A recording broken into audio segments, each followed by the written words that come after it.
Bonsoir. Vous êtes bien nombreux et pour 1h10 de cinéma, si je comprends bien. Donc c'est un challenge que vous avez voulu relever, de Exactement. raconter le cinéma en 1h10. Et exactement, on est des fous de cinéma et on a décidé donc de faire un hommage au cinéma complet. On va de la photo et on s'arrête à la 3D avec Avatar. Il y a à peu près 60 parodies de films en 1h10. Un vrai hommage au 7e art. 6 que vous êtes. 6 comédiens et on fait plus de 100 personnages. Wow. Voilà, avec 300 accessoires, ça va d'un masque de dinosaure à un gros doigt. Un gros doigt. Parce qu'on fait E.T. Oui, D'accord. Une canne de Chaplin, on fait des gants de boxe, une cabine de douche. Voilà, on fait Bollywood, on danse, on fait des combats de sable pour faire Star Wars. Enfin voilà, on s'amuse, on fait ce qu'on fait tout gamin quand on sort d'un film. On rentre et puis on prend un balai et puis on fait Star Wars. Et ben nous on le fait sur scène pendant 1h10 pétante, voire 1h15 si vraiment vous rigolez tout le long. Oui. Et là on est dans votre décor si j'ai bien compris.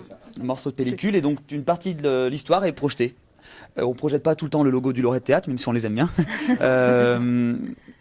Voilà, il y a une partie du décor qui est Et donc projetée. vous travaillez aussi donc avec, il y a de la vidéo, il y a Exactement. Racontez-nous un petit peu ce que vous apportez en dehors de votre prestation d'acteur, évidemment. Ah bah c'est déjà beaucoup du travail.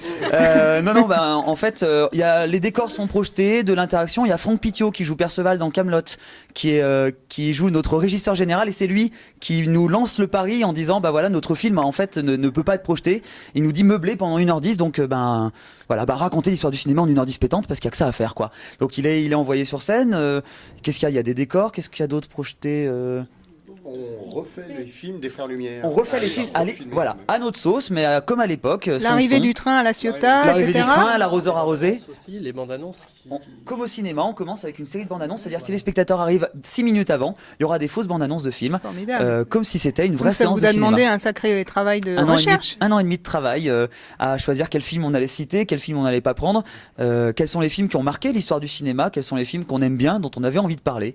Non, ça a été des films qui ont marqué l'histoire du cinéma, mais en termes techniques. C'est pas nécessairement les films les plus vus, mais c'est des films qui ont révolutionné quelque chose dans le cinéma. Voilà, c'est les avancées. Oui, c'est comme ça qu'on peut. Par exemple, on aime tous Retour vers le futur, mais il n'a pas marqué, il n'a pas créé quelque chose dans l'histoire du cinéma, donc on va simplement l'évoquer. Par contre, on va parler de Jurassic Park, on va parler de Chaplin, on va parler de la nouvelle Avatar, vague, des westerns, d'Avatar, de la nouvelle vague. Je l'ai déjà dit. Ouais, à l'instant. Voilà. Il y a deux vagues.